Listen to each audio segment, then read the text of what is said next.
This is the Amur leopard, and it might be the rarest big cat alive.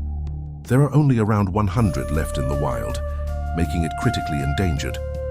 These leopards survive in a tiny region along the Russia-China border. In cold, snowy forests, most big cats could never handle. They've adapted with thick, pale fur and long legs to move through deep snow.